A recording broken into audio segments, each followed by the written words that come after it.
Hola queridos amigos podescuchas que siguen Consejos Divinos en el canal de Restauro Ministerios en YouTube o también en otras plataformas como Spotify y Apple. Quiero que reflexionemos juntos en este episodio del podcast en el tema de la religiosidad. Es un tema difícil de abordar con los cristianos, con las iglesias. ¿Por qué? Porque resulta ofensivo para muchos.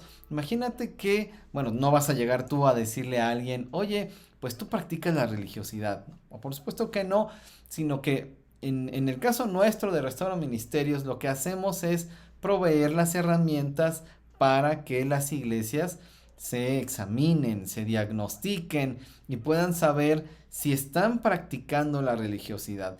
No es algo autoevidente, no es algo que nosotros mismos identifiquemos fácilmente, ay, sí estoy practicando la religiosidad. Muchas iglesias, muchos cristianos no se han dado cuenta de que practican la religiosidad, aun cuando pues creen en Jesucristo, creen en el Evangelio de Jesucristo, etcétera. Y dicen, bueno, pues mis creencias son correctas, mis creencias están en el lugar correcto, pero aquí lo importante, claro que por supuesto es muy importante las creencias porque vamos a ser y a hacer de acuerdo con nuestras creencias. No hay de otra. Lo que hacemos responde a las creencias que tenemos. Sin embargo, a veces aunque podríamos tener buenas creencias, creencias bíblicas, creencias teológicamente correctas, y sin embargo podríamos estar ejerciendo la religiosidad. ¿Y cómo es eso? Bueno, la religiosidad es sutil. Y consiste en que, aunque queremos honrar el Evangelio, honrar lo que creemos acerca del Evangelio, terminamos yendo hacia una de las dos caras de la misma moneda. Digamos que la moneda es la religiosidad y una cara es el libertinaje y la otra cara es el legalismo. ¿Qué significa la religiosidad? Es que no damos al blanco.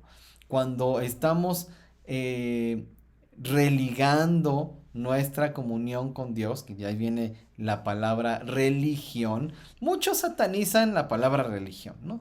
No, Jesús no es una religión, es una relación.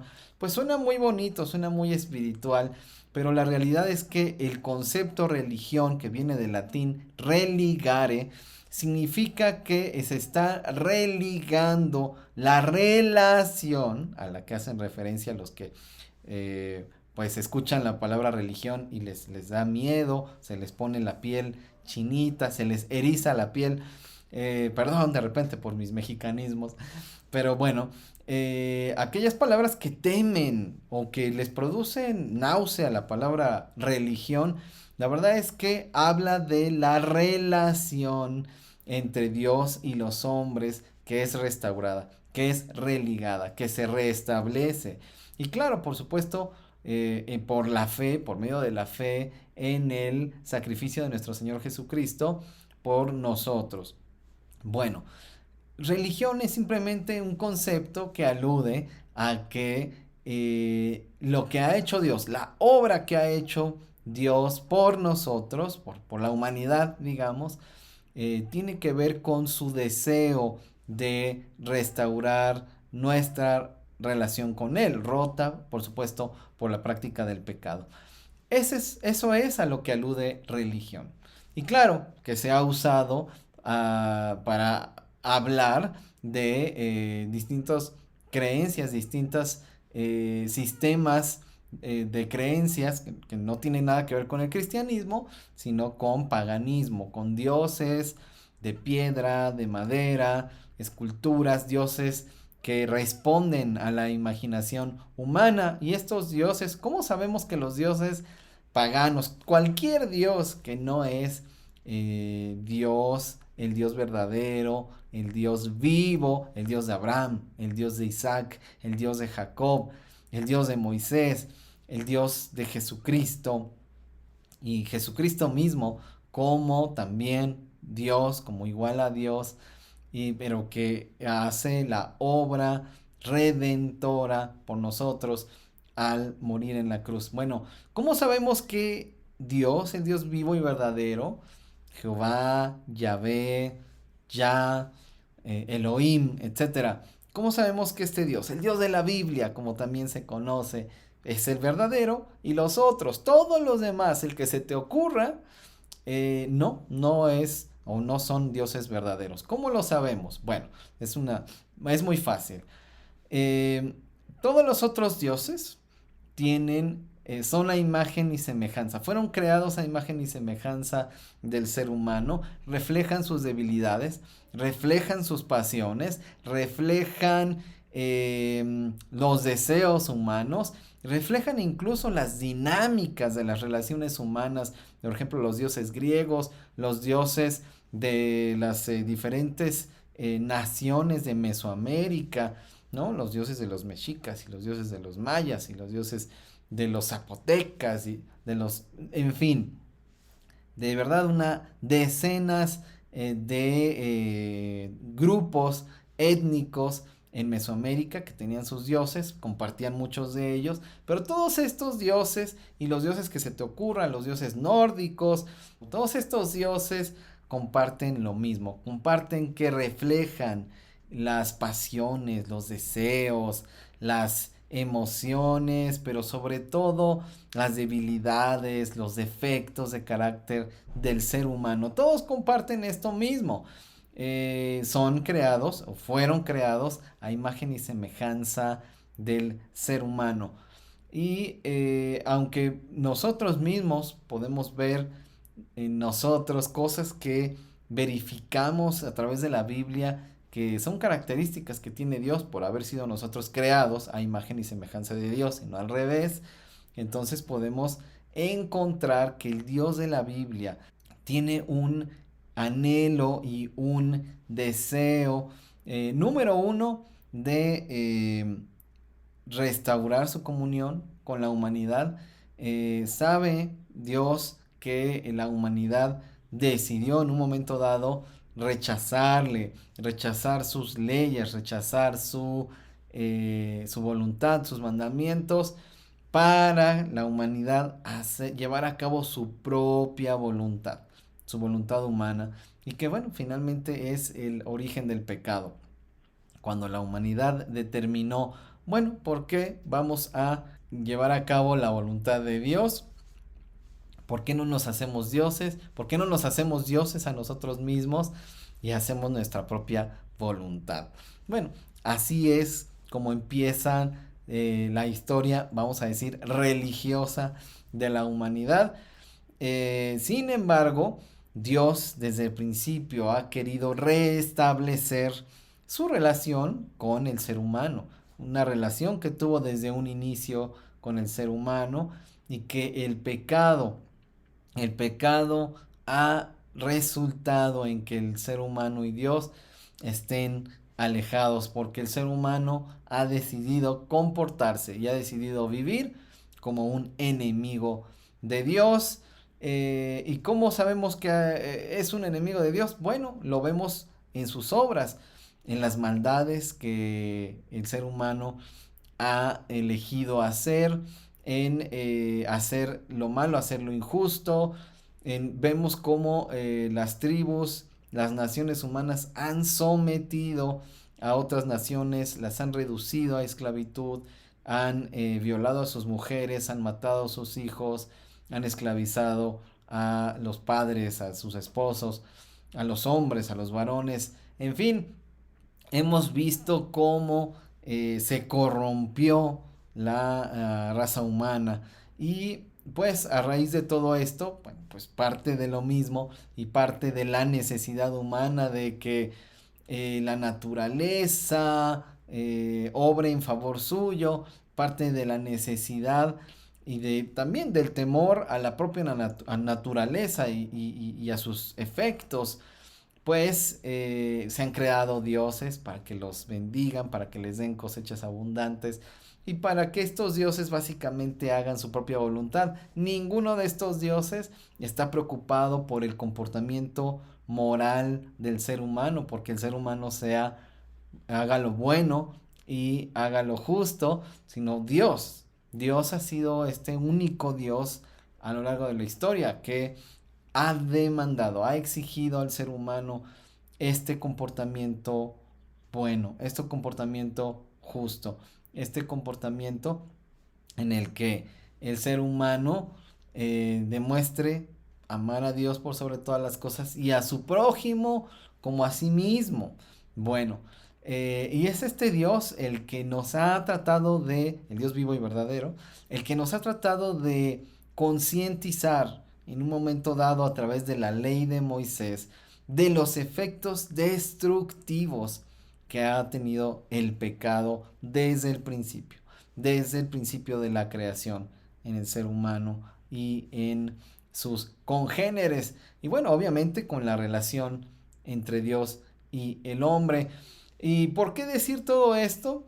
Porque la religiosidad finalmente lo que ha provocado es que cuando el ser humano ha intentado restablecer su relación con Dios, pues a veces perdemos el camino, a veces hacemos precisamente lo que no debemos hacer y terminamos tratando al Dios vivo y verdadero como si fuera un Dios pagano. Es precisamente aquello en lo que consiste el libertinaje y el legalismo. ¿Qué pasa cuando como iglesias cristianas empezamos a perder el rumbo? En vez de seguir en el camino del Evangelio de Jesucristo, empezamos a desviarnos hacia el legalismo. Bueno, es muy fácil. Los dioses paganos, históricamente, bueno, por los registros históricos que hay de las diferentes culturas del mundo, estos dioses demandaban sacrificios para que ellos estuvieran contentos y de esta manera, al satisfacerlos, estos dioses pues iban a decidir enviar lluvias, dar buenas cosechas, estar contentos con los sacrificios que se les ofrecía, bendecir de una u otra manera a estos pueblos. Y entonces esto provocaba que en estas naciones hubiera una idea de que la relación de este Dios con su criatura o con sus súbditos, vamos a decir, dependiera de lo que estas personas, estos grupos podían hacer, de las obras, ya sea rituales, ceremoniales, bueno, básicamente ceremoniales y rituales, y las tradiciones, todas aquellas cosas que debían cumplir estos pueblos. Entonces estos dioses estarían satisfechos, estarían contentos y dirían, bueno, por todas estas cosas que estás haciendo, entonces te vamos a dar aquellas cosas buenas que estás pidiendo. Bueno, esta misma idea se ha intentado trasladar a Jehová, a Yahvé, a el Dios vivo y verdadero, el Dios de Abraham. Y entonces la gente, los cristianos, se han tratado de relacionar con Dios a través de las obras. Y no solo a través de las buenas obras, lo cual pues sería mejor en este caso, ahorita me voy a explicar, pero se han tratado de relacionar con obras que intenten contentar al Señor, lo cual es una mala interpretación totalmente de quién es Dios y de cuál es la relación que tenemos con Él.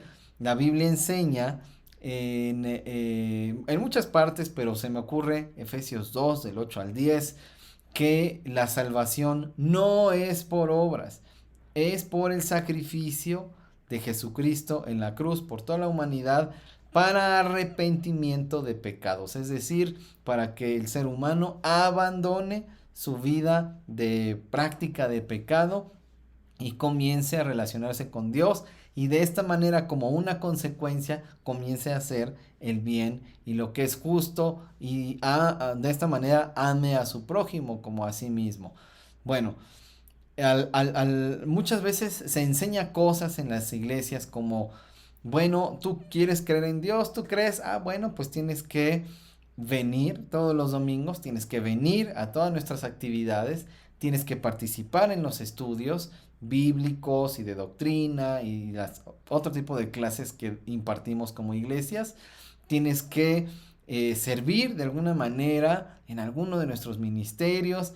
Tienes que formar parte activa de esta iglesia.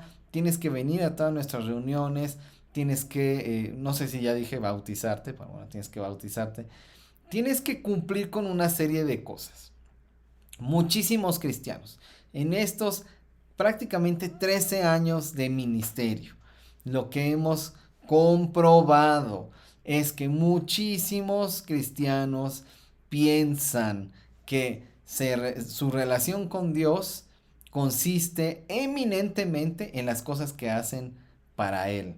En algo tan sencillo como reunirse, como vamos a decir, como se dice popularmente, ir a la iglesia, que sabemos que no vas a la iglesia, sino que te reúnes con la iglesia, que es el grupo de personas que creen en Jesucristo y no el lugar de las reuniones de los cristianos. Pero bueno, se nos dice que vayamos a la iglesia para que Dios nos bendiga. Se nos dice que si no vamos a la iglesia, entonces Dios se va a enojar y Dios no nos va a bendecir. Y se nos dice que demos ofrendas y diezmos para que Dios nos bendiga. Y se cita Malaquías y se citan otros textos de la Biblia en los que se dice que si nosotros ofrendamos y diezmamos, entonces Dios nos va a bendecir económicamente, nos va a prosperar.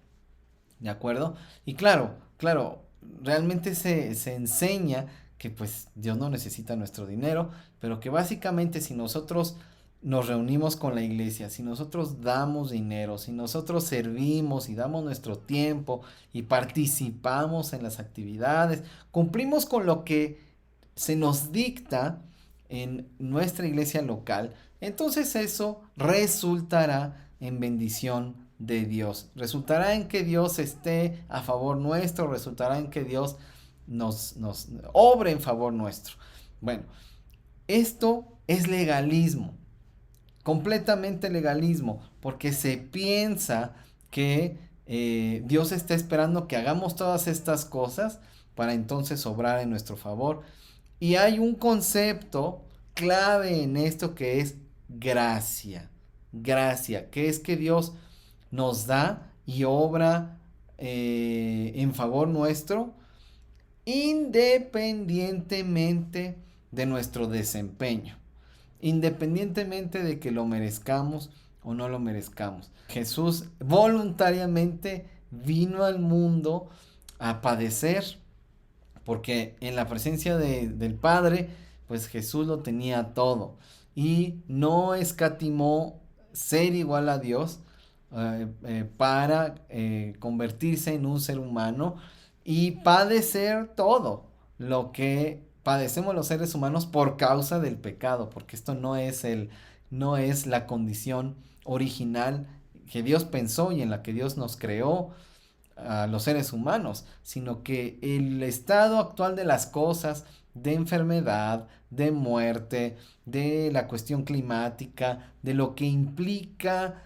la injusticia, la maldad, etcétera. Todo eso es la corrupción, todo es consecuencia del pecado. Y Jesús se introduce al mundo, al mundo terrenal, al mundo humano, en estas circunstancias. Fíjense cuán grande amor el de nuestro Señor Jesucristo. Y obviamente pues nace y crece, tiene que aprender a hablar, tiene que aprender a caminar, tiene que someterse a todo lo que los seres humanos estamos sometidos por causa de nuestro propio pecado. Sin embargo, Él no pecó. Y tanto el Padre como el Hijo han permitido esto por amor a la humanidad, para que podamos reconciliarnos con Él, a quien ponga su fe en Jesucristo y pueda reconciliarse con Él. Entonces, nosotros, sin haberlo merecido, ya Dios hizo esto. Sin haberlo merecido, Jesús ya hizo esto. Jesús ya murió en la cruz, aun cuando éramos enemigos de Dios. Romanos 5 también 8, 9, 10.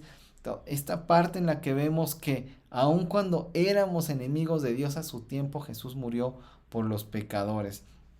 Bueno, esto ya lo ha hecho Dios. Esta es su gracia.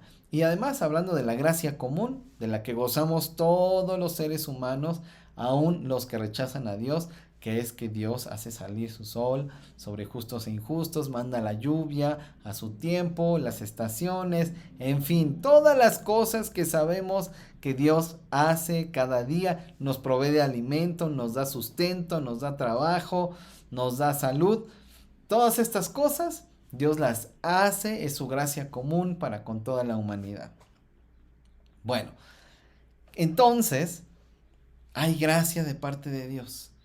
Y cuando ponemos nuestra fe, nuestra esperanza y nuestra confianza en Jesucristo y en el sacrificio expiatorio de nuestros pecados que Él hizo en la cruz, cuando nosotros creemos porque Dios es tan misericordioso que nos ayuda a creer, nos da fe para que podamos creer y nos ayuda a arrepentirnos y nos sostiene para que vivamos en ese arrepentimiento durante nuestra vida terrenal, y Él nos sostiene durante nuestra vida para que perseveremos hasta el final. Toda la obra es de Dios, todo lo hace Él.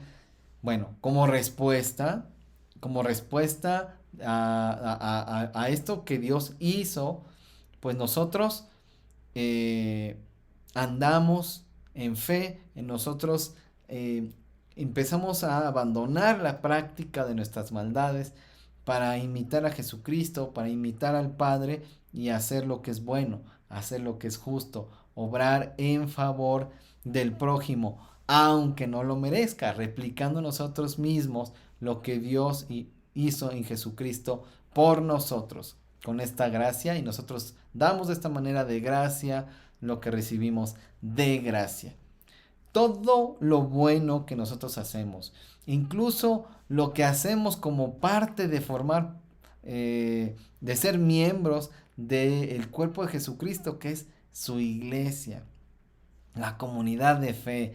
Nosotros, todo lo que hacemos como comunidad de fe, como iglesia, es resultado de esta transformación que Dios está operando, que Dios está obrando en cada uno de nosotros. No hacemos nada de esto para que Dios nos bendiga. En ninguna parte de la Biblia se nos dice esto.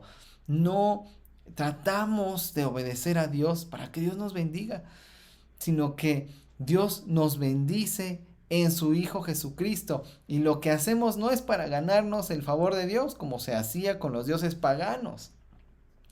Lo que hacemos es en reciprocidad, es por amor a Dios, es por amor al prójimo. Servimos a la iglesia por amor al prójimo, porque estamos siendo transformados y porque nuestra mente está siendo renovada. Estamos entendiendo que podemos obrar desinteresadamente por el otro, porque Dios lo hizo a su imagen y semejanza, porque Dios lo redimió, porque Dios ha obrado en favor nuestro. Entonces por eso podemos obrar en favor de otros. Obramos en favor del pobre, en favor del migrante, en favor de la viuda, en favor del huérfano, en favor del desprotegido. Y comenzamos en casa, comenzamos en la iglesia. Obramos, hacemos todas estas cosas no para ganarnos el favor de Dios, como a veces se nos hace sentir, se nos hace creer. Es una respuesta de fe, es una respuesta congruente a lo que hemos creído, y lo hacemos voluntariamente, lo hacemos en agradecimiento, y esto pues tira todo el legalismo, las ideas legalistas que puede haber, y peor aún, a veces el legalismo se transforma en que nosotros debemos obedecer los mandamientos de los hombres, ¿no? A veces los liderazgos de las iglesias que nos dicen, haz esto, haz esto, haz esto, haz esto, y entonces que Dios te bendiga, y no tiene que ver propiamente muchas veces con lo que Dios pide. Y Dios pide que amemos al prójimo, Dios pide que tratemos con compasión y con misericordia a los demás, Dios pide que no tengamos revancha y Dios pide que obremos en favor del otro sin que lo merezca, sin que tenga los méritos. ¿Y qué implica esto? Pues obviamente al hacer bien también implica que no obremos mal en contra del prójimo, que no seamos envidiosos, que no seamos codiciosos de lo que el otro tiene, que no digamos mentiras en contra del otro, que no participemos en peleas, en divisiones, en chismes y murmuraciones en contra de los demás, que no hagamos el mal al otro. Y bueno, que no hagamos el mal en contra de nosotros mismos y que no hagamos el mal al otro porque estamos amando al prójimo como nos amamos a nosotros mismos. Bueno, esto, como ves, tiene una serie de repercusiones, pues, que impactan todas las áreas de nuestra vida y el hacer las cosas que hacemos como cristianos, que hacemos como iglesias, de ninguna manera implica bueno Dios, ya te estoy ofrendando, ya estoy diezmando para la iglesia, ya estoy haciendo esto, ya estoy sirviendo. Este pensamiento es muy común en las iglesias. Ya estoy haciendo esto, Dios. Bueno, pues bendíceme, ¿no? Gente que no tiene trabajo, bueno, pues voy a hacer esto para la iglesia, voy a hacer estas buenas obras para Dios, para la gente. Y hay muchos que están esperando que Dios, bueno, estoy haciendo esto, pero entonces ya, para que me des trabajo. Estoy haciendo esto para que me des un mejor trabajo, probablemente si ya lo tienen.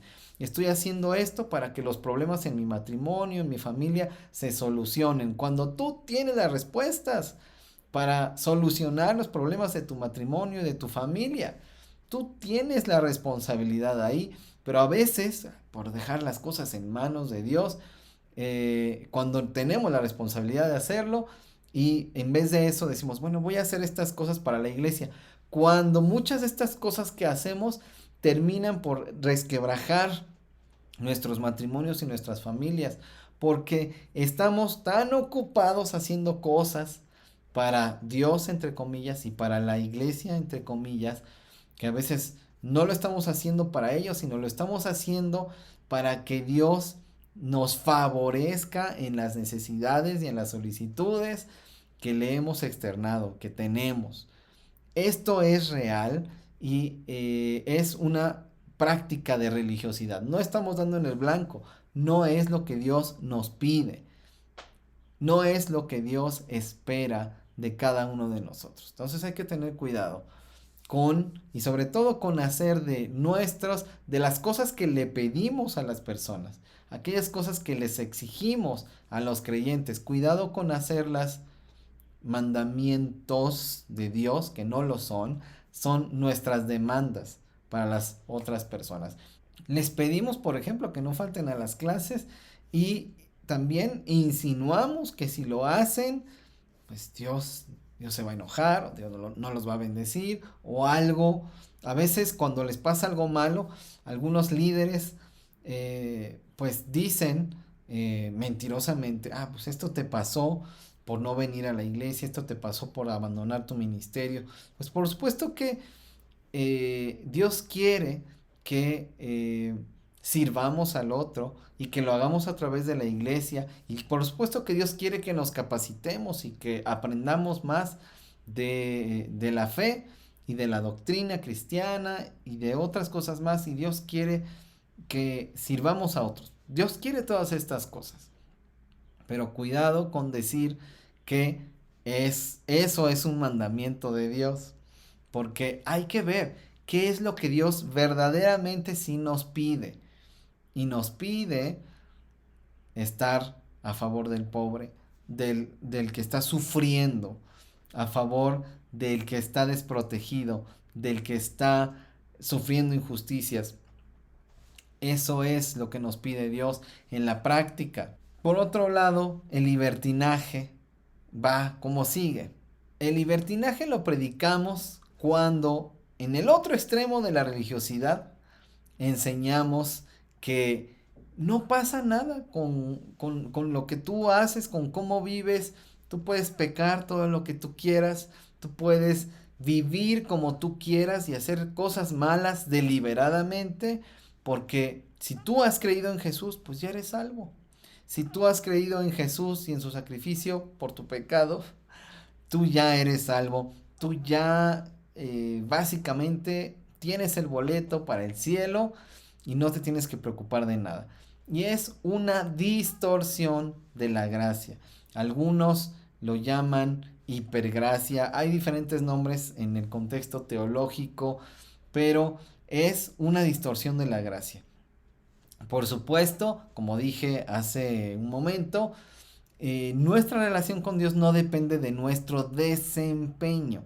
Dios no nos ama más, Dios no nos ama menos, por las deficiencias que podríamos llegar a tener humanamente en nuestro camino cristiano. Esto no implica que vamos a pecar deliberadamente, esto no implica que, bueno, voy a pecar y total, Dios, le voy a pedir perdón a Dios y Dios va a perdonar todos mis pecados, porque dice primera de Juan 1:9 que si confieso mis pecados, Él es fiel y justo para perdonar mis pecados y limpiarme de toda maldad, y entonces Dios me va a perdonar siempre mis pecados. Esto es cierto en el sentido de que en el proceso de santificación en el que estamos todos los cristianos, pues Dios nos va limpiando, vamos siendo más obedientes a Dios, vamos siendo más santos, vamos pareciéndonos más a Cristo, vamos abandonando más y más nuestras maldades, porque crucificamos todos los días a nuestro viejo hombre. Ahí en la cruz en la que murió Jesucristo, como dice Romanos 6, como dice Romanos 8, abandonamos la práctica del pecado porque estamos crucificando a nuestro viejo hombre cada día, a cada momento. Este proceso de santificación nos va pues limpiando, nos va purificando. Ahora, la sangre de Jesús nos limpia de toda maldad. Es decir, nos podemos acercar a Dios, podemos restaurar nuestra comunión con Dios, podemos religarnos con Dios por el sacrificio que Jesús hizo. Nada de lo que hagamos tiene este poder de reconciliarnos con Dios. Sin embargo, así como los sacerdotes que oficiaban en el tabernáculo, en el templo, llegaban limpios, absolutamente todo su cuerpo limpio, con sus ropas perfectamente limpias para ministrar, tenían que acercarse a la fuente de bronce en la que se lavaban sus manos, en las que se lavaban sus pies y lo que fuera necesario lavar antes de ministrar y después de ministrar para purificarse, para mantenerse limpios. Ellos ya habían llegado limpios, ellos ya estaban limpios, pero era necesario purificarse,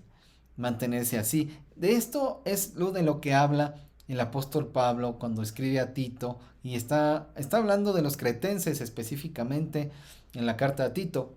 Los términos que usa para hablar de los puros o los limpios, de los corruptos y de los apistos, es decir, de los incrédulos, los que no tienen fe, la fe en Jesucristo, la fe que salva. Habla de estos tres grupos y los conceptos que usa tienen que ver precisamente con cómo nos relacionamos con Dios. Y el limpio o puro, dependiendo de la traducción que estés leyendo, tiene que ver con este sacerdote que se mantiene purificándose. Una cuestión en la que el cristiano, aunque Jesús ya nos limpió, aunque Jesús ya derramó su sangre para limpiarnos de toda maldad, nosotros necesitamos constantemente examinarnos, confesar nuestros pecados, arrepentirnos de nuestros pecados, obviamente habiéndolos reconocido ante Dios y a veces pues ante otros también. Y entonces al hacer esto, pues nos mantenemos en nosotros mismos purificándonos y limpiándonos. El apóstol Pablo hace esta exhortación en muchas de sus cartas, que nos limpiemos, que nos purifiquemos. Y no significa que nuestras obras van a suplir lo que no pudo hacer la sangre de Jesús, sino que ya estando limpios necesitamos perseverar en estas buenas obras, necesitamos mantenernos limpios. Y esto es lo que hacemos cada día, a cada momento, como hijos de Dios. Bueno, el libertino no entiende nada de esto. Cree que puede, que tiene una licencia para pecar todo lo que quiera, porque como ya creyó, entonces ya es salvo. Esto es una distorsión completa del Evangelio de Jesucristo, pero es uno de los extremos de la religiosidad. El legalista exige el cumplimiento de obras, expectativas humanas, la mayoría de ellas, exige esto para que el creyente se encuentre bien ante Dios. Para que el creyente se encuentre bien ante Dios. Pero el libertino, pues al contrario, de la manera opuesta, pues cree que no tiene ninguna responsabilidad en mantenerse limpio, en obedecer a Dios, en abandonar la práctica de sus pecados. No, no, ignora todo esto y dice, yo ya creí y voy a vivir como yo quiera. Básicamente así es. Y uno puede comprobar con el libertino cómo deliberadamente practica pecados y dice, no, pues ya Dios me perdonó de mis pecados pasados, presentes y futuros, y yo pues voy a seguir pecando.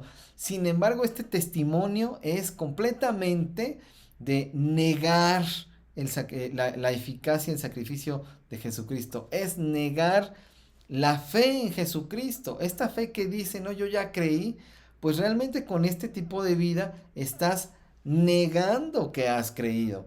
Estás haciendo tu propia voluntad, no estás haciendo la voluntad de Dios. Bueno, hay gente que se va a estos dos extremos, al legalismo, al libertinaje. Las personas que viven de esta manera están en religiosidad, es decir, no han religado sus vidas a Dios, no se han reconciliado con Dios y necesitan vivir en Cristo, andar en el Evangelio de Jesucristo, acercarse a la luz y abandonar las tinieblas. Este es un mensaje que damos constantemente a las iglesias y muchas iglesias en el camino han ido reconociendo, es verdad, tenemos estas prácticas legalistas, tenemos estas prácticas libertinas, tenemos que abandonarlas, tenemos que entender que esto es un error. Bueno, el hecho, muchas veces este hecho de, bueno, ya somos cristianos, formamos parte de una iglesia, parece que es como, ya no tenemos que examinarnos, ya no tenemos que reflexionar en las creencias que tenemos.